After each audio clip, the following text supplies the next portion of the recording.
Bebê Rocamador, bebê, bebê. Rocamador. Rocamador, já que você é como um espelho. Está dormindo ou olhando os pés. Eu, aqui, seguro um espelho e creio que é você. Mas não acredito nisso, escrevo-lhe porque você não sabe ler. Se soubesse, eu não lhe escreveria, ou escreveria coisas importantes. Dia chegará em que terei de escrever para recomendar que você se comporte ou que se agasalhe. Parece incrível que alguma vez, Rocamador. Agora, somente lhe escrevo no espelho, de vez em quando tenho de secar o dedo, porque fica molhado com as lágrimas. Por quê? Rocamador. Não estou triste, sua mamãe é uma tola, queimei o bor que tinha feito para Horácio. Você sabe muito bem quem é Horácio, Rocamador, é aquele senhor que, no domingo, levou a você um coelhinho de feltro e que se aborrecia muito porque você e eu estávamos falando tanto e ele queria voltar para Paris. Foi então que você começou a chorar e ele lhe mostrou como o coelhinho mexia as orelhas. Nesse momento, ele ficou muito bonito. Estou falando de Horácio. Algum dia você compreenderá, Rocamador. Rocamador, é ridículo eu chorar assim só por ter queimado o bor. O quarto está cheio de beterrabas. Rocamador, você se divertiria se visse os pedaços de beterraba e o creme, tudo pelo chão. Felizmente, quando Horácio chegar, eu já terei limpado, mas queria escrever a você antes. Chorar assim é uma coisa ridícula, as caçarolas ficam moles, vemos reflexos nos vidros das janelas e já não se ouve cantar a garota do andar de cima, que canta o dia todo Les Amants do Havre. Quando estivermos juntos, prometo cantá-la, você verá. Puisque la terre est ronde, mon amour tem faz paz, mon amour tem faz paz. Horácio assobia isso de noite, quando escreve ou desenha. Você iria gostar dela, Rocamador. Você gostaria, sim. Horácio acha que eu falo sempre de modo muito familiar com todo mundo, como Perico, mas no Uruguai é tudo diferente. Perico é aquele senhor que não levou nada para você no outro dia, mas que falava muito das crianças e da comida. Ele sabe muitas coisas. Um dia você vai ter muito respeito por ele, Rocamador, e será um bobo, no fundo, se tiver respeito por ele, se tiver respeito, Rocamador. Rocamador, Mirene não está contente por você ser tão bonito, tão alegre, tão chorão e tão mijão. Ela diz que está tudo perfeito e que você é uma criança encantadora, mas sempre que fala esconde as mãos nos bolsos do avental, como fazem certos animais malignos, Rocamador, e isso me dá medo. Quando falei desse medo a Horácio, ele riu muito, mas não entendeu o que eu sinto, e que, embora não haja nenhum animal maligno que esconda as mãos, eu sinto medo, não sei bem o que sinto, não sei explicá-lo. Rocamador, como eu gostaria de poder ler nos seus olhinhos tudo o que aconteceu a você nestes últimos 15 dias, momento por momento. Parece-me que vou procurar outra nourrice, apesar de Horácio ficar furioso e me dizer, mas você não está interessado no que ele me diz. Outra nourrice que fale menos, não importa que diga que você é ruim ou que chora de noite ou que não quer comer, não importa que, quando me disser, eu sinta que não é maligna, que esteja me dizendo algo que não possa fazer mal a você. É tudo tão estranho. Rocamador, por exemplo, eu gosto de dizer o seu nome e de escrevê-lo.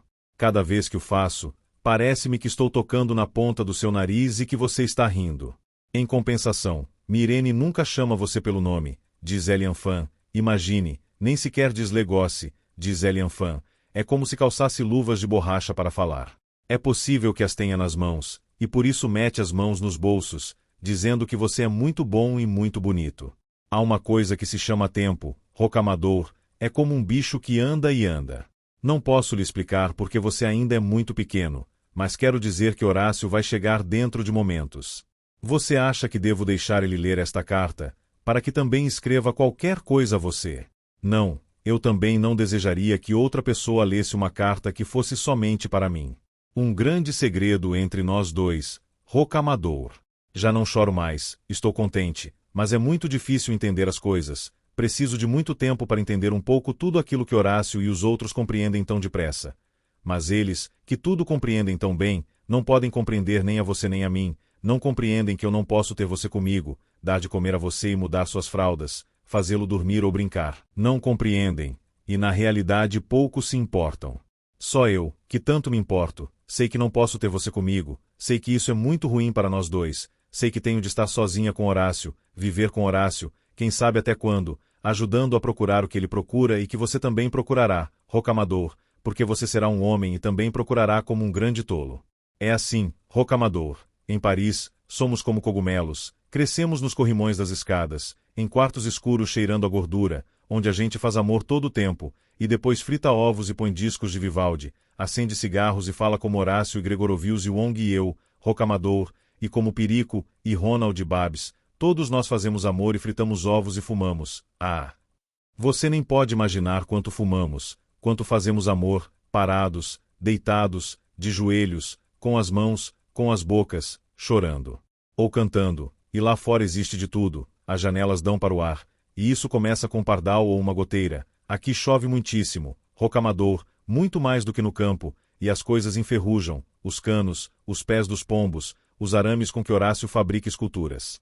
Quase não temos roupa, precisamos de tão pouco, um bom casaco, uns sapatos nos quais não entre água, somos muito sujos, todo mundo é muito sujo e bonito em Paris, Rocamadour, as camas têm um cheiro de noite e de sono pesado, debaixo das camas há sempre muita poeira e muitos livros, Horácio adormece e o livro vai parar debaixo da cama. Temos brigas terríveis porque os livros não aparecem e Horácio pensa que Ossipos roubou, até que um dia aparecem, e então rimos muito, quase não temos lugar para guardar as coisas. Nem sequer temos outro par de sapatos. Rocamadour, quando queremos pôr uma bacia no chão temos de empurrar a vitrola para um canto, não podemos colocá-la em cima da mesa porque ela está sempre coberta por livros. Eu não poderia ter você aqui. Embora você seja tão pequeno, não caberia em nenhum lugar, esbarraria na parede. Quando penso nisso, sempre começo a chorar. Horácio não entende, pensa que sou ruim, que faço mal em não trazer você, embora eu saiba que ele não suportaria você por muito tempo. Ninguém suporta as coisas por muito tempo aqui, nem sequer você e eu, é preciso viver combatendo, é a lei, é a única maneira que vale a pena, mas dói, Rocamadour, e é sujo e amargo, você não gostaria disso, você que está sempre vendo os cordeirinhos no campo ou que escuta os pássaros pousados no telhado da casa. Horácio diz que sou sentimental, diz também que sou materialista, diz que sou tudo só por não trazer você ou porque quero trazê-lo, porque renuncio, porque quero ir ver você, porque de repente compreendo que não posso ir, porque sou capaz de andar uma hora sob a chuva, se, em algum bairro que eu não conheça, estiver passando Potemkin, e é preciso vê-lo, mesmo que o mundo acabe, Rocamadour, porque o mundo já não importa se não tivermos força para continuar escolhendo algo de verdadeiro, se estivermos tão arrumados quanto uma gaveta da comoda e colocarmos você num dos lados, o domingo no outro, o amor de mãe, o novo brinquedo, a Gare de Montparnasse. O trem, a visita que é preciso fazer. Não tenho vontade de ir, Rocamadour, e você sabe que está tudo certo e não fica triste. Horácio tem razão. Por vezes não me preocupo com você e acho que um dia me agradecerá por isso, quando compreender, quando vir que valia a pena que eu fosse como sou. Mas choro da mesma forma, Rocamadour, e lhe escrevo esta carta porque não sei, porque talvez me engane, porque talvez eu seja ruim ou esteja doente ou um pouco idiota, não muito, um pouco, mas isso é terrível, só a ideia me dá cólicas, tenho os dedos dos pés virados completamente para dentro, vou estourar os sapatos se não os descalçar já, e eu amo tanto, Rocamadour. Bebê Rocamadour, dentinho de alho, eu amo tanto, nariz de açúcar, arvorezinha, cavalinho de brinquedo. Ele me deixou só de propósito, pensou Oliveira, abrindo e fechando a gaveta da mesa de cabeceira. Uma delicadeza, ou uma cafajestada, depende do ponto de vista. É possível que esteja na escada, escutando, como um sádico de 3x5. Está esperando a grande crise karamazóvica, o ataque selinesco. Ou se encontra numa de suas fases herzegovinas, e, no segundo cálice de Kirs, no Bebert, arma um tarô mental e planeja cerimônias para a chegada de Adgali. O suplício pela esperança, Montevidéu, o Sena ou Luca. Variantes, o Marne, Perugia. Mas você, então, realmente, acendendo um gauloise com o isqueiro do outro, olhou outra vez para a gaveta, tirou o romance, pensando vagamente na pena, o tema da tese. A pena de si mesmo, assim era melhor. Nunca me propus a felicidade, pensou, folheando vagamente o romance. Não se trata de uma desculpa, nem de uma justificação. Nos NE somis paz ao monde. Dan, ergo, dunque. Por que vou ter pena dela? Por encontrar uma carta para seu filho, quando, na realidade, é uma carta para mim? Eu, autor das cartas completas a Rocamadour. Nenhuma razão para a pena. Esteja ela onde estiver, tenho o cabelo incandescente como uma torre, queimando-me de longe, fazendo-me em pedaços apenas por sua ausência. E patati e patatá. Vai se arranjar perfeitamente sem mim e sem Rocamadour. Uma mosca azul, lindíssima, voando para o sol, chocando-se de vez em quando contra um vidros, zás, sangra-lhe o nariz, uma tragédia. 2 minutos depois, tão contente, comprando uma figurinha numa papelaria e correndo para metê-la num envelope e enviá-la a uma das suas vagas amigas, com nomes nórdicos, espalhadas pelos países mais incríveis. Como é possível ter pena de uma gata, de uma leoa? Máquinas de viver, relâmpagos perfeitos. Minha única culpa é não ter sido suficientemente combustível para que ela aquecesse bastante as mãos e os pés. Escolheu-me como uma sarça ardente, e afinal eu não passava de um pequeno jarro de água pendurado no pescoço. Pobrezinha! Porra! Em setembro de 1980, poucos meses após a morte de meu pai, decidi afastar-me dos negócios. Realizei os créditos que pude, aluguei os edifícios, trespassei as adegas e os estoques, e mudei-me para Madrid. Meu tio, Dom Rafael Bueno de Guzmán y Ataíde, primo de meu pai, ofereceu-me alojamento em sua casa. Recusei, pois não queria perder minha independência. Como conciliação, aluguei um quarto próximo à sua residência, garantindo minha liberdade e, ao mesmo tempo, a possibilidade de usufruir do calor familiar quando necessário. Instalei-me num apartamento térreo, suficientemente espaçoso para mim. Decorei-o com luxo e todas as comodidades a que estava habituado, graças à minha fortuna. As primeiras impressões de Madrid foram de surpresa e encantamento. Avenidas amplas, comunicação rápida, construções modernas, belos jardins, teatros elegantes e uma sociedade em evidente progresso. Meu tio, agente de negócios conhecido em Madrid, havia desempenhado cargos importantes no passado, como cônsul e adido de embaixada, mas trocara a segurança de um salário pelo risco da livre iniciativa. Era um homem honesto, ativo, com boas relações, mas sua vida tinha sido uma sucessão de altos e baixos financeiros.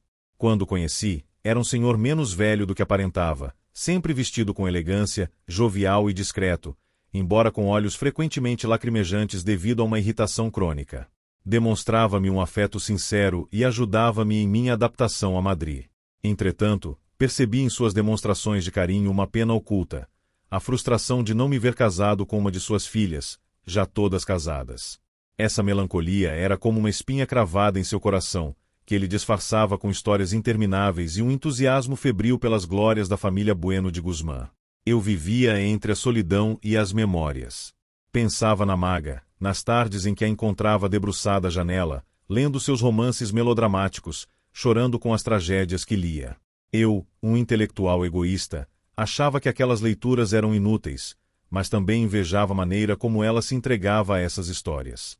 Ela, por outro lado, invejava minhas visitas ao Louvre, mesmo que essas fossem solitárias e sem o encanto que ela imaginava. Nosso relacionamento era como um desenho feito no vazio, uma dança caótica que não levava a lugar algum. Éramos 2 pontos, ora próximos, ora distantes, compondo uma figura absurda, sem sentido, como o movimento browniano das partículas. E, no entanto, havia algo belo e incompreensível nesse trajeto, algo que só existia porque éramos nós, pontos que se moviam, criando uma linha imaginária no espaço. Sim, Babs, sim. Sim, Babs, sim. Sim, Babs, apaguemos a luz, darling, até amanhã, sleep well, cordeirinho atrás do outro, já passou, meu bem, já passou. Todos tão maus com a pobre Babs, vamos sair do clube para castigá-los. Todos tão maus com a pobrezinha Babs, Etienne mal, Pirico mal, Oliveira mal, Oliveira o pior de todos, esse inquisidor como já o tinha dito tão acertadamente a linda, lindíssima Babs. Sim, Babs, sim. Rock abai baby. Tura lura lura. Sim, Babs, sim. De qualquer modo, alguma coisa tinha de acontecer. Não se pode viver com essa gente sem que nada aconteça. CH, baby, CH. Assim, já pode dormir bem. Acabou-se o clube, Babs, pode ter a certeza. Nunca mais veremos Horácio, o perverso Horácio. O clube explodiu esta noite como uma panqueca que vai parar no teto e fica colada lá. Você já pode guardar a frigideira, Babs, essa panqueca já não vai descer outra vez, não se mate esperando. CH, darling, não chore mais, que pileque apanhou esta mulher. Até a alma cheira a conhaque. Ronald escorregou um pouco, deitou-se ao lado de Babs, foi adormecendo. Clube, Ossip, Pirico, recapitulemos. Tudo começara porque tudo tinha de acabar, os deuses ciumentos, o ovo frito combinado com Oliveira, a culpa concreta era daquela porra de ovo frito. Segundo Etienne, não havia nenhuma necessidade de jogar o ovo na lata do lixo, um daqueles objetos preciosos com enfeites verdes, e Babs embriagara-se com Okuzai. O ovo cheirava a sepultura. Um cheiro que matava. Como pretender que o clube se reunisse com esse ovo a 2 passos? E Babs, de repente, começou a chorar. O conhaque lhe saía até pelas orelhas. E Ronald compreendeu que, enquanto discutiam coisas imortais, Babs conseguirá beber sozinha mais de metade da garrafa de conhaque. A história do ovo fora um mero pretexto, e ninguém estranhou, Oliveira ainda menos, que Babs passasse do ovo, pouco a pouco, para ruminar o incidente do enterro, a se preparar, entre soluços e uma espécie de histerismo, para falar da criatura, despejando todo o seu rancor. Inútil que Wong desdobrasse um biombo de sorrisos, interposições entre Babs e Oliveira distraído, bem como referências elogiosas à edição de La Rencontre de la Langue de Oil, de la Langue de Oquedê franco-provençal entre Loire e Allier limites fonéticos e morfológicos, sublinhava Wong, de S. Escoffier, livro do mais alto interesse, dizia Wong. Empurrando suavemente Babs para o corredor, nada impediu que Oliveira escutasse a acusação de inquisidor e levantasse as sobrancelhas com uma expressão mista de surpresa e perplexidade, olhando de soslaio para Gregorovius, como se este pudesse explicar-lhe o epíteto. O clube sabia que Babs lançada era Babs catapulta, pois aquilo já ocorrerá outras vezes. Única solução, uma roda em volta da redatora de atas encarregada do buffet, à espera que o tempo cumprisse o seu trabalho. Nenhum pranto é eterno, as viúvas se casam de novo. Nada havia a fazer. Babs bêbada ondulava entre os casacos e os cachecóis do clube, voltava do corredor, queria ajustar contas com Oliveira, era o momento certo de chamar Oliveira de inquisidor, de afirmar entre lágrimas que na sua vida cachorra nunca conhecera alguém mais infame, desalmado, filho da puta, sádico, ruim, carrasco, racista, incapaz da menor decência, lixo, podridão, montão de merda, asqueroso e sifilítico. Informações acolhidas com delícia infinita por Pirico e Etienne, e expressões contraditórias dos outros, entre os quais o acusado. Era o ciclone Babs, o furacão do 6º distrito, purê de casas. O clube baixava a cabeça, enfiava-se nos impermeáveis, agarrando-se com todas as suas forças aos cigarros. Quando Oliveira conseguiu dizer alguma coisa, fez-se um grande silêncio teatral. Oliveira disse que o pequeno quadro de Nicolas de Stael lhe parecia muito bonito e que Wong, já que tanto fodia com a obra de Escoffier, deveria lê-la e resumi-la em alguma outra sessão do clube. Babs chamou uma vez mais de inquisidor, e Oliveira deve ter pensado algo divertido, pois sorriu. A mão de Babs cruzou-lhe o rosto. O clube tomou medidas rápidas e Babs começou a chorar aos gritos, delicadamente submetida por Wong, que se interpunha entre ela e Ronald, furioso. O clube foi se fechando em volta de Oliveira, de modo a deixar de fora a própria Babs, que aceitara a sentar-se em uma cadeira e b. o lenço de Pirico. As informações sobre a Rue Monge começaram mais ou menos nesse momento, bem como a história da maga samaritana. Ronald pensava estava vendo grandes fosfenos verdes, uma espécie de sonho que recapitulava o velório que Oliveira perguntara a Wong se era certo que a maga estava morando no meuble da Rue Monge, e então, talvez, Wong disse que nada sabia, ou disse que era verdade, e alguém, provavelmente Babs, de sua cadeira e soluçando muito, voltou a insultar Oliveira, soltando-lhe na cara a abnegação da maga samaritana junto à cabeceira de Pola, doente, e nesse momento provavelmente Oliveira começou a rir, olhando especialmente para Gregorovius e pedindo-lhe mais pormenores sobre a abnegação da maga enfermeira, e se era verdade que ela morava na Rue Monge, em que número e outros detalhes cadastrais inevitáveis. Agora Ronald começava a estender a mão para metê-la entre as pernas de Babs, que gemia como se estivesse muito longe. Ronald gostava de dormir com os dedos perdidos nesse vago território tépido. Babs, agente provocadora, precipitando a dissolução do clube, ele teria de repreendê-la na manhã seguinte, coisas que não se fazem. Mas todo o clube estivera cercando Oliveira de algum modo, como num julgamento vergonhoso, e Oliveira compreenderá isso antes do próprio clube, no centro daquele círculo começar a rir com um cigarro na boca e as mãos nos bolsos do casaco. Depois, perguntara, a ninguém em especial, olhando um pouco por cima do círculo de cabeças, se o clube esperava uma amende honorável ou alguma outra coisa nesse estilo, e o clube não entenderá no primeiro momento ou preferira não entender, a não ser Babs, que, da cadeira onde Ronald assegurava, voltará a gritar ao inquisidor, que soava quase sepulcralmente àquela hora avançada da noite. Oliveira então parara de rir e, como se bruscamente aceitasse a sentença, embora ninguém o estivesse julgando, pois o clube não tinha essa intenção, jogará o cigarro fora, pisando com o sapato, e passado um momento, afastando apenas um ombro para evitar a mão de Etienne que avançava, indecisa, falará em voz muito baixa, declarando irrevogavelmente que se desligava do clube e que o clube, a começar por ele e incluindo todos os outros, podia ir para a puta que o pariu. A Rue Dauphine não ficava longe, talvez valesse a pena ir até lá para verificar o que Babs dissera. Era certo que Gregoroville soubera desde o primeiro momento que a maga, louca como sempre, iria visitar Pola. Caritas. A maga samaritana. Leia eu cruzado. Deixou passar o dia sem fazer a sua boa ação? Era mesmo para rir. Tudo era para rir. Ou melhor, era como um grande riso a que chamavam de história. Chegar à Rue Dauphine, bater devagarzinho no quarto do último andar e ver surgir a maga, propriamente a enfermeira Lucia, não, aquilo era demais. Com uma escarradeira ou um irrigador na mão. Não é possível ver a doentinha, é muito tarde e ela já está dormindo. Vá de retro, Asmodeu. Ou que o deixaram entrar e lhe serviram um cafezinho, não, era ainda pior, e que numa dessas começaram a chorar, porque seguramente seria contagioso, faria com que os três chorassem até se perdoarem, e então tudo podia acontecer, as mulheres desidratadas são terríveis. Ou poriam a contar 20 gotas de beladona, uma por uma. Na realidade, eu deveria ir, disse Oliveira a um gato preto da Rue Danton. Uma certa obrigação estética, completar a figura. O 3, a cifra. Mas não se pode esquecer Orfeu. Talvez, raspando-me, cobrindo-me a cabeça de cinzas, chegar com o prato das esmolas. Já não sou aquele que vocês conheceram, ó, mulheres. Estrião. Mímico. Noite de bruxas, de demônios, de sombras negras, final do grande jogo. Como cansa ser sempre a mesma pessoa. Irremissivelmente. Nunca mais as verei, está escrito. O toi que voi lá, cuasto fé de tadiunaice. O inquisidor, essa moça tem cada expressão. Em todo caso, um alto inquisidor, em core. Epitáfio justíssimo, demasiado suave. Mas a inquisição suave é terrível, torturas de sêmola, fogueiras de tapioca, areias movediças, a medusa chupando fingidamente. A medusa ajoelhando-se e rindo. E no fundo demasiada piedade, eu que me considerava sem piedade. Não é possível querer o que eu quero, e na forma em que o quero, vivendo em comum com os outros.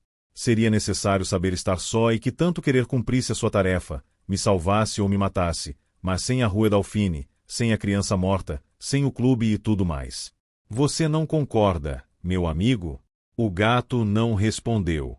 Fazia menos frio junto ao Sena do que nas ruas. Oliveira subiu a gola do casaco, indo olhar a água. Como não era dos que se atiram, procurou uma ponte onde pudesse se meter e sob a qual pudesse pensar um pouco sobre o kibutz. Fazia tempo que a ideia do kibutz o rondava, um kibutz do desejo. É curioso como de repente uma frase brota dessa maneira e não tem sentido, um kibutz do desejo, até que na terceira vez começa a tornar-se mais clara aos poucos e nos faz sentir, depois, que não era uma frase absurda. Que, por exemplo, uma frase como a esperança, essa palmira gorda é completamente absurda, um burburinho sonoro, enquanto o kibutz do desejo nada tem de absurdo. É um resumo, isto sim, bastante hermético, de andar dando voltas por aí, de rua em rua. Kibutz, colônia, settlement, acampamento, lugar escolhido onde erguer a barraca final, de onde sair para receber o ar da noite com a cara lavada pelo tempo, para unir-se ao mundo, à grande loucura, à imensa burrice, abrir-se à cristalização do desejo, ao encontro. Atenção, Horácio! Exclamou Oliveira, sentando-se no parapeito, debaixo da ponte, ouvindo o roncar dos clochards, cobertos por montões de jornais e serapilheiras. Contra seu hábito, não lhe era difícil ceder à melancolia. Com um novo cigarro que lhe dava calor, entre os roncos que vinham como que do fundo da terra, consentiu em deplorar a distância inalcançável que o separava do seu kibutz. Visto que a esperança não era mais do que uma palmira gorda, já não havia qualquer razão para ter ilusões. Pelo contrário, aproveitar a refrigeração noturna para sentir lucidamente, com a exatidão descarnada do sistema de estrelas sobre a cabeça, que a sua procura incerta era um fracasso e que era bem possível que precisamente nisso estivesse a vitória. Primeiro, por ser digno dele, de vez em quando, Oliveira tinha um bom conceito de si mesmo como espécime humano, por ser a procura de um kibutz desesperadamente longínquo, cidadela que só poderia ser alcançada com armas fabulosas, não com a alma do Ocidente, com o espírito, essas potências gastas pela sua própria mentira, como tão bem se dissera no clube. Essas restrições do animal-homem metido num caminho irreversível. Kibutz do desejo, não da alma, não do espírito. E, embora o desejo também fosse uma vaga definição de forças incompreensíveis, sentia o presente ativo, presente em cada erro e também em cada passo à frente. Isso era ser homem, não apenas um corpo e uma alma, mas sim essa totalidade inseparável, esse encontro incessante com as carências, com tudo que roubaram ao poeta. A nostalgia veemente de um território onde a vida se pudesse balbuciar por outras bússolas e outros nomes. Embora a morte estivesse na esquina com sua foice erguida, embora a esperança não fosse mais do que uma palmira gorda, e um pequeno ronco e, de vez em quando, um peido. Então, equivocar-se já não tinha tanta importância como se a procura do seu kibutz tivesse sido organizada com mapas do Instituto Geográfico, com bússolas certificadas, o norte ao norte, o oeste ao oeste. Era suficiente apenas compreender, vislumbrar fugazmente que, ao fim e ao cabo, o seu kibutz não era mais impossível àquela hora e com aquele frio, e depois daqueles dias, do que se o tivesse procurado de acordo com a tribo, meritoriamente e sem ganhar o vistoso epíteto de inquisidor, sem que, se tivesse arriscado a sofrer um revés, sem gente chorando e má consciência e vontade de mandar tudo para o diabo e voltar ao serviço militar e a um vazio, abrigado em qualquer pressuposto espiritual ou temporal.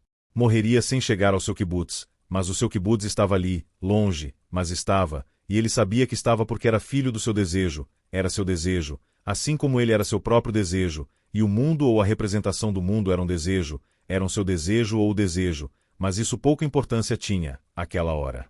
E então podia meter o rosto entre as mãos, deixando apenas o espaço para o cigarro, e ficar, na margem do rio, entre os vagabundos, pensando no seu kibutz.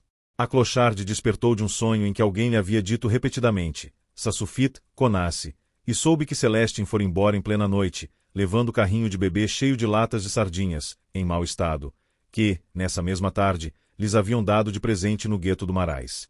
Totó e Lafleur dormiam como pedras debaixo das serapilheiras, e o novato estava sentado num banco, fumando. Amanhecia. A Clochard retirou delicadamente as sucessivas edições do Francis Soir que a cobriam e pôs-se a coçar a cabeça. Às 6 horas, havia uma sopa quente na Rue du Jour. Era quase certo que Celestin iria a essa sopa, e poderia deixar-lhe as latas de sardinha, se ainda não as tivesse vendido a Pipon ou a Lavase.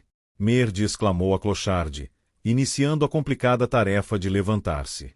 Y à la bise, século. Enrolando-se num sobretudo preto que lhe chegava até os tornozelos, aproximou-se do novato. O novato concordava em que o frio era quase pior do que a polícia. Quando lhe ofereceu um cigarro e o acendeu, a Clochard pensou que o conhecia de algum lugar. O novato disse-lhe que também a conhecia de algum lugar, e os dois ficaram muito contentes de se reconhecerem àquela hora da madrugada. Sentando-se ao lado dele, a Clochard disse que ainda era cedo para ir à sopa. Discutiram sopas durante algum tempo, ainda que na realidade o novato nada soubesse de sopas. Foi preciso explicar-lhe onde distribuíam as melhores, era mesmo novato, mas interessava-se muito por tudo e talvez se atrevesse a tirar as sardinhas de Celestin. Falaram das sardinhas e o novato prometeu que as reclamaria logo que encontrasse Celestin. Ele vai usar o gancho, advertiu a Clochard. Você terá de ser muito rápido e dar-lhe com alguma coisa na cabeça. Tiveram de dar 5 pontos em Tunil, ele gritava tanto que se ouvia até em Pontoise. Sécu, Pontoise, acrescentou a Clochard, entregando-se nostalgicamente às suas recordações.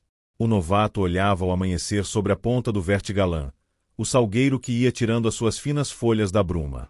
Quando a Clochard lhe perguntou por que tremia tanto com semelhante casaco, o novato encolheu os ombros e ofereceu-lhe mais um cigarro. Fumavam e fumavam, falando e olhando-se com simpatia. A Clochard explicava-lhe os hábitos de Celestin, e o novato recordava as tardes em que a tinha visto abraçada Celestin nos bancos e parapeitos do Ponte des Arts, na esquina do Louvre, diante dos plátanos como tigres, debaixo dos portais de Saint-Germain-l'Auxerrois, e, certa noite, na rua Egit-le-Coeur, beijando-se e empurrando-se alternadamente, completamente embriagados. Celestin com uma blusa de pintor e a Clochard, como sempre, debaixo de 4 ou 5 vestidos e ainda de alguns. Impermeáveis e sobretudos, segurando um embrulho vermelho do qual saíam pedaços de fazenda e uma corneta quebrada, tão apaixonada por Celestin que era admirável, enchendo-lhe a cara de ruge e de algo parecido com gordura, espantosamente perdidos no seu idílio público, metendo-se finalmente pela rua de Nevers, e então a maga dissera, ela é que está apaixonada. Ele não se importa muito, e o olhara durante um instante, antes de abaixar-se para apanhar um minúsculo barbante verde e enrolá-lo no dedo. A esta hora, não faz frio, comentou a Clochard, animando-o. Vou ver se Lafleur ainda tem um pouco de vinho. O vinho faz bem depois da noite. Celestin levou 2 litros que eram meus, além das sardinhas. Não sobrou nada. Você, que está bem vestido, podia comprar 1 litro no armazém de Abebe. E pão, se puder. Simpatizava bastante com o novato, embora soubesse, no fundo, que ele não era novato, que estava bem vestido e que podia entrar no armazém de Abebe e tomar um pernod atrás do outro sem que os outros protestassem contra o mau cheiro e coisas do gênero. O novato continuava fumando, assentindo vagamente, com a cabeça em outro lugar. Fisionomia conhecida. Celestin teria logo adivinhado, porque Celestin, para fisionomias. Às 9, começa o frio de verdade. Vem do barro, lá de baixo. Mas podemos ir à sopa, é bastante boa. E quando já quase não eram vistos, no fundo da rua de Nevers, quando estavam chegando talvez ao local exato em que um caminhão esmagara Pierre Curie, perguntara a maga, muito curiosa e pronta a aprender, tinham voltado devagar para a margem alta do rio, apoiando-se contra a barraca de um bouquiniste. Embora oliveiras barracas dos bouquinistes parecessem sempre fúnebres de noite, fileiras de ataúdes de emergência pousados no peitoril de pedra. E, numa noite de neve, tinha se divertido escrevendo hippie com carvão em todas aquelas barracas de latão, e um policial, que não achará muita graça, viera ter com eles e os advertira, mencionando coisas como respeito e o turismo, este último não se sabia bem porquê. Nesses tempos, tudo era ainda kibbutz, ou pelo menos possibilidade de kibbutz. E andar pela rua escrevendo hippie nas barracas dos buquinistes e admirando a Clochard apaixonada era parte de uma confusa lista de exercícios que se tornavam necessários, que era preciso experimentar e ir deixando para trás. E assim era, e fazia frio e não havia kibbutz. Exceto a mentira de ir comprar-lhe o vinho tinto no armazém de Abebe e de fabricar para si um kibbutz igualzinho ao de Kublai Khan, vencidas as distâncias entre o ópio e o tinto do velho Abebe. Inchanadu de Kublai Khan. Astatele pleazuridome decrei. Estrangeiro, falou a Clochard, já com menos simpatia pelo novato. Espanhol ou italiano. Uma mistura, disse Oliveira, fazendo um esforço viril para suportar o cheiro. Mas você trabalha. Isso se vê, acusou a Clochard. Oh, não. Enfim, cuidava dos livros de um velho, mas já não o vejo há muito tempo. Bem, trabalhar não é uma vergonha, desde que não se abuse. Eu, quando era jovem. Emanuele, disse Oliveira, apoiando a mão no lugar onde, muito abaixo, devia estar um ombro. A Clochard se sobressaltou ao ouvir o nome, olhou de soslaio, e depois tirou um espelhinho do bolso do sobretudo e examinou a boca. Oliveira perguntou a si mesmo que cadeia inconcebível de circunstâncias poderia ter permitido que a Clochard tivesse o cabelo oxigenado. A operação de untar a boca com o resto do batom ocupava-a profundamente.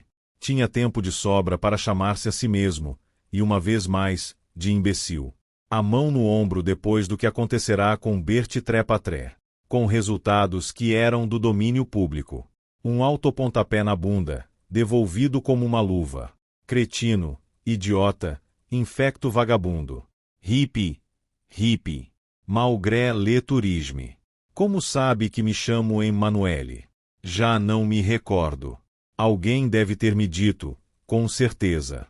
Emanuele tirou uma lata de pastilhas Valda cheia de pó cor-de-rosa e começou a esfregar uma face. Se Celestin estivesse ali, certamente que. Claro que. Celestin, infatigável. Dezenas de latas de sardinha, Le Salaude. De repente, lembrou-se. Ah! Exclamou ela. Provavelmente consentiu Oliveira, escondendo-se o melhor possível entre a fumaça do cigarro. Andávamos por aí. Vi vocês muitas vezes, informou Emanuele. Mas ela só falava comigo quando estava sozinha. Uma garota muito boa, um pouco louca. Ninguém duvida, pensou Oliveira. Escutava Emanuele, que se recordava cada vez melhor, um embrulho todo amassado, um pullover branco ainda muito usável, uma garota excelente, que não trabalhava nem perdia tempo atrás de um diploma, bastante louca de tempos em tempos, e gastando estupidamente os seus francos para alimentar os pombos da ilha Saint-Louis, por vezes muito triste, por vezes rindo alegremente. Outras vezes má.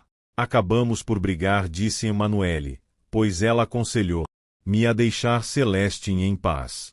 Nunca mais veio, mas eu gostava muito dela. E ela vinha falar com você assim tantas vezes. Você não está gostando de saber disso, não é verdade? Não é isso, respondeu Oliveira, olhando para a outra margem. Mas sim, era isso, pois a maga só lhe contará uma parte das suas relações com a Clochard, e uma generalização elementar o levava, etc.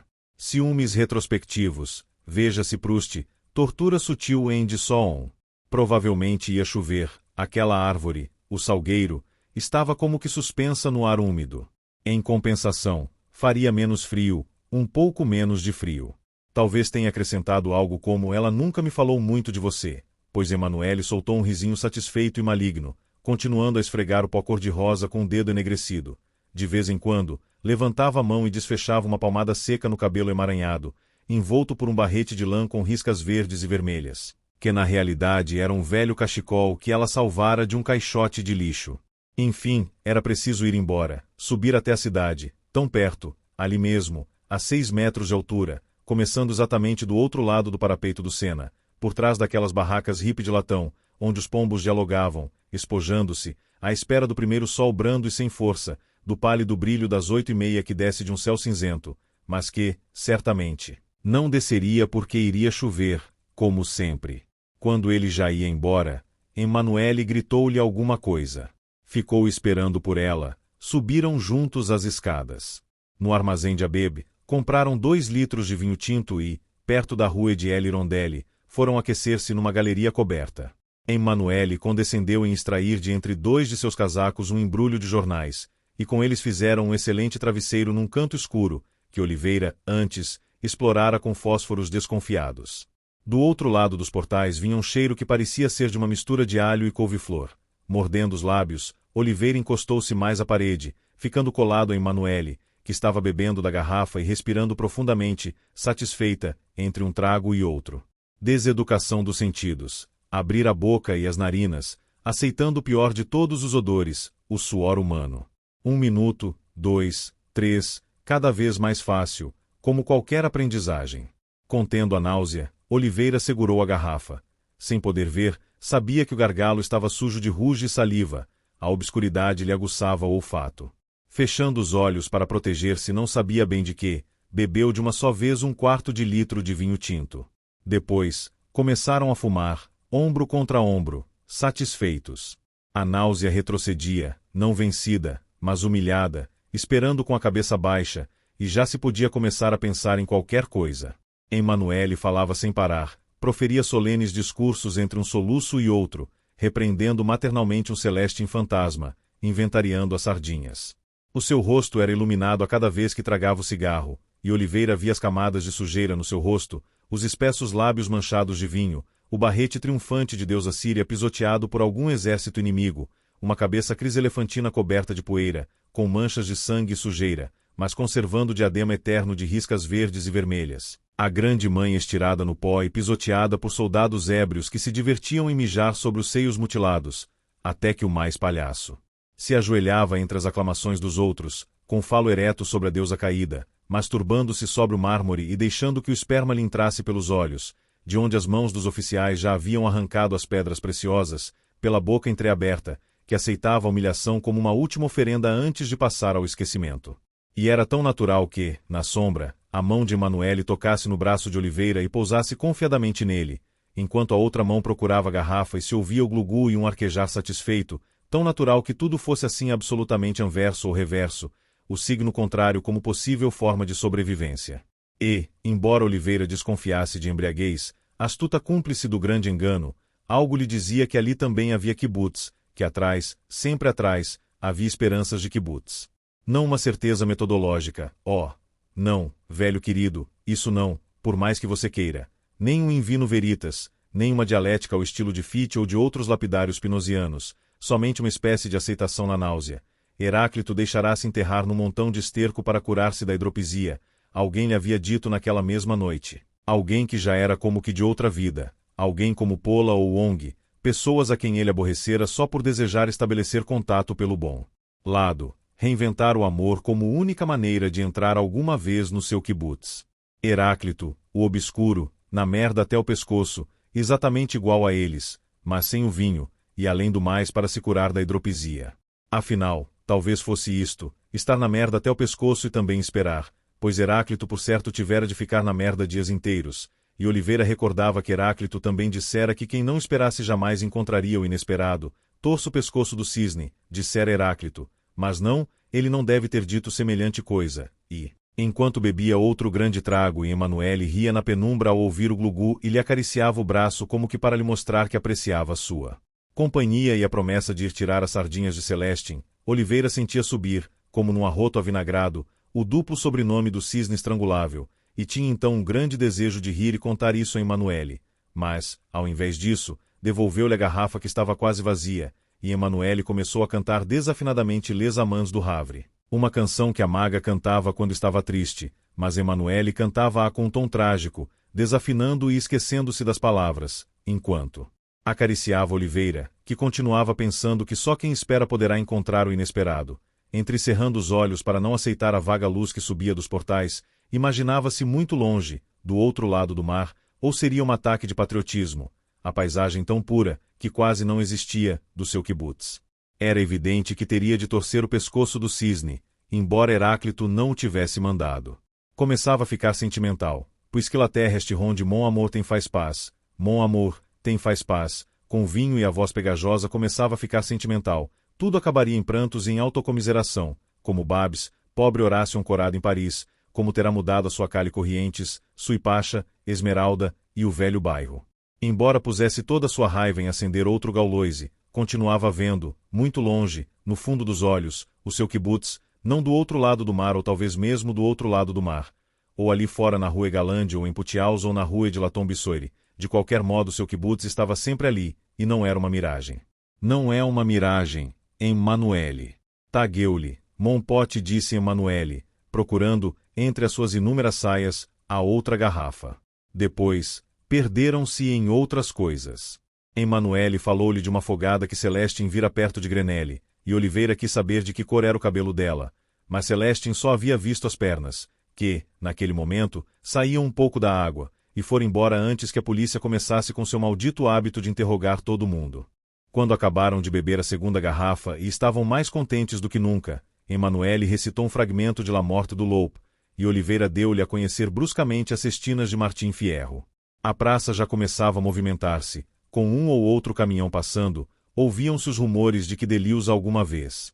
Mas teria sido em vão falar a Emanuele de Deleuze, apesar de se tratar de uma mulher sensível, que não se conformava com a poesia e se expressava manualmente, esfregando-se contra Oliveira para se livrar do frio, acariciando-lhe o braço, ronronando passagens de óperas e obscenidades contra Celestin. Apertando o cigarro entre os lábios até senti-lo quase como parte da boca, Oliveira a escutava, permitindo que ela fosse se apertando contra ele, repetindo friamente que não era melhor que ela, e que, na pior das hipóteses, poderia curar-se como Heráclito. Talvez a mensagem mais penetrante do obscuro fosse aquela que ele jamais escrevera, deixando que a anedota fosse transmitida pela voz dos discípulos, para que talvez um dia algum ouvido sutil a compreendesse. Achava graça que a mão de Emanuele, amigavelmente e o mais matter of fact possível, estivesse desabotoando, e ao mesmo tempo poder pensar que o obscuro talvez se tivesse metido na merda até o pescoço sem estar doente, sem ter absolutamente hidropisia, nada mais que desenhando uma figura pela qual seu mundo jamais lhe teria perdoado, sob a forma de sentença ou lição, e que, de contrabando, havia cruzado a linha do tempo até chegar-nos misturada com a teoria, apenas um pormenor desagradável e penoso ao lado do diamante espantoso do Panta-Rei, uma terapêutica bárbara que Hipócrates já condenara, como, por razões de higiene elementar, igualmente teria condenado Emanuele por deitar-se pouco a pouco sobre o seu amigo embriagado e, com uma língua manchada de tanino, lhe lamber humildemente o pau, segurando seu compreensível abandono com os dedos e murmurando a linguagem que suscitam os gatos e as crianças de peito, completamente indiferente à meditação que ocorria um pouco mais acima. Entregue a uma tarefa que pouco proveito lhe poderia dar, procedendo por alguma obscura comiseração, para que o novato ficasse contente na sua primeira noite de clochard e talvez mesmo se enamorasse um pouco dela para castigar Celestine, se esquecesse das coisas estranhas que havia estado murmurando no seu idioma de selvagem americano, enquanto resvalava um pouco mais contra a parede e soltava um suspiro metendo uma das mãos no cabelo de Emanuele, acreditando por um segundo, mas aquilo devia ser o inferno, que se tratava do cabelo de Pola, que uma vez mais Pola se havia jogado sobre ele entre ponchos mexicanos e postais de Clay e o quarteto de Durrell, para fazê-lo gozar e gozar de fora, atenta e analítica e alheia, antes de reclamar a sua parte e estender-se ao seu lado, tremendo, pedindo-lhe que a tomasse e a machucasse, com a boca manchada como a deusa síria. Como Emanuele, que se endireitava, puxada por um policial, sentava-se bruscamente e dizia, "On faz-ai riem, coi, e di." Repente, sob o nevoeiro que, sem saber como, encher os portais, Oliveira abriu os olhos e viu as pernas do vigilante, ao lado das suas, ridiculamente desabotoado e com uma garrafa vazia girando sob o pontapé do policial, o segundo pontapé na perna, a pancada feroz na cabeça de Emanuele, que se abaixou e começou a gemer, e sem saber como, de joelhos. A única posição lógica para meter nas calças o mais rapidamente possível o corpo do delito, reduzindo-se prodigiosamente, com um grande espírito de colaboração, para deixar-se encerrar e abotoar. Na verdade não acontecerá nada, mas como explicar ao policial que os arrastava para a viatura celular, na praça, como explicar a Babs que a Inquisição era outra coisa e ao CIP, particularmente ao CIP, como explicar-lhe que tudo estava por fazer e que a única coisa decente era ir para trás para tomar um bom impulso. Deixar-se cair para poder depois talvez levantar-se, Emanuele, para depois, talvez. Deixe-a ir embora, pediu Oliveira ao policial. A pobre está mais bêbada do que eu. Baixou a cabeça a tempo de se esquivar da pancada. Outro policial segurou pela cintura e, com um único empurrão, meteu-o dentro da viatura. Em seguida, lançaram em cima dele Emanuele, que cantava algo parecido com Le Temps des Cerises. Os dois ficaram sozinhos dentro da viatura, e Oliveira passou a mão pela perna, que lhe doía atrozmente, e juntou a sua voz à de Emanuele para cantar Le Temps des Cerises. Sim, era essa mesmo. A viatura arrancou precipitadamente como se fosse largada por uma catapulta. "Etous nos amores", berrou Emanuele. "Etous nos amores", disse Oliveira, deitando-se no banco e procurando um cigarro. "Isso, velha, nem Heráclito. Tu me faz chier", exclamou Emanuele, começando a chorar e a gritar. "Etous nos amores", cantou ela entre soluços. Oliveira viu que os policiais riam, olhando para eles por entre as grades. "Bem, se queria tranquilidade, vou tê-la em abundância. Tenho de aproveitá-la, meu amigo, nada farei daquilo que você está pensando. Telefonar para contar um sonho divertido estava certo, mas nada mais, não insistir. Cada um por seu lado, a hidropisia se cura com paciência, com merda e com solidão. Além do mais, o clube estava liquidado, tudo estava felizmente liquidado, e o que faltava liquidar era coisa de tempo." A viatura freou numa esquina e, quando Emanuele gritava "Quando reviendra, Le Temps des Cerises", um dos policiais abriu a janelinha e ameaçou-os de lhes quebrar a cara se eles não se calassem imediatamente. Emanuele deitou-se no chão do caminhão, de bruços, continuando a chorar e a gritar, e Oliveira colocou os pés sobre o banco e ficou confortavelmente instalado. O jogo da amarelinha se joga com uma pequena pedra que é preciso empurrar com a ponta do sapato. Ingredientes: uma calçada, uma pedrinha, um sapato e um belo desenho feito com giz, preferivelmente colorido. No alto, fica o céu, embaixo, a terra. É muito difícil chegar com a pedrinha ao céu, quase sempre se calcula mal e a pedra sai do desenho. Pouco a pouco, porém, vai-se adquirindo a habilidade necessária para salvar as diferentes casinhas, amarelinha de caracol, de retângulo, de fantasia, esta pouco usada. E um dia se aprende a sair da terra e levar a pedrinha até o céu, até entrar no céu. "Etous nos amores", soluçou Emanuele de bruços. O pior é que, justamente nesse momento, quando ainda quase ninguém aprendeu a levar a pedra até o céu, a infância acaba de repente e a gente cai nos romances, na angústia do divino foguete, na especulação de outro céu, ao qual também é necessário aprender a chegar. E, por ter saído da infância, "Gene oublierai pas le temps des cerises", cantarolou Emanuele, estendida no chão. A gente esquece que, para alcançar o céu, é preciso ter, como ingredientes, uma pedrinha e a ponta de um sapato. Que poderia saber Heráclito metido na merda, bem como Emanuele, enxugando o nariz com a mão, no tempo das cerejas, ou os dois pederastas que, não se sabia como, estavam também sentados na viatura celular, mas sim, a porta tinha se aberto e fechado, entre gritos e risadas e um apito, os quais, rindo como loucos, olhavam Emanuele no chão, e Oliveira, que teria desejado fumar, mas que estava sem fumo e sem fósforos, embora não se recordasse de a polícia lhe ter revistado os bolsos, etou-os-nos. Amors, etou-os-nos amors. Uma pedrinha e a ponta de um sapato, aquilo que a maga sabia muito bem e ele muito menos bem, e o clube mais ou menos bem, aquilo que, desde a infância em Burzaco ou nos subúrbios de Montevidéu, mostrava o caminho certo para o céu, sem necessidade de Vedanta ou de Zen ou de escatologias sortidas, sim, chegar ao céu a pontapés, chegar com a pedrinha, carregar a sua cruz? Esse artefato era pouco manejável, e, com o último pontapé, projetar a pedra contra o azul, azul, azul, azul, plaf, vidro quebrado, a cama sem sobremesa, criança ruim, e que importava se atrás do vidro quebrado estava o kibutz, se o céu não era mais do que um nome infantil para o seu kibutz. Por tudo isso, disse Horácio, cantemos e fumemos. Emanuele, levante-se, velha chorona. Etou-os nos amors, clamou Emanuele. E o Estibeal comentou um dos pederastas, olhando Horácio com ternura. E o Aelier Farouche. O outro pederasta tinha tirado do bolso um tubo de latão e olhava por um buraco, sorrindo e fazendo caretas. O pederasta mais jovem arrancou-lhe o tubo e pôs-se a olhar. Não se vê nada, Jô, disse ele. Sim, vê-se, queridinho, respondeu Jô. Não, não, não, não. Sim, vê-se, vê-se. Luc fru de pep.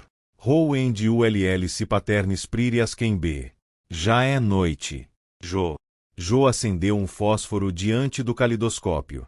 Gritinhos de entusiasmo. Paternis pririas quem b. Etou-os nos amors, recitou Emanuele, sentandose no chão do caminhão. Estava tudo tão bem, tudo chegava à sua hora, o jogo da amarelinha e o calidoscópio, o pequeno pederasta olhando e olhando. Oh, Jô! Não vejo nada, mais luz, Jô.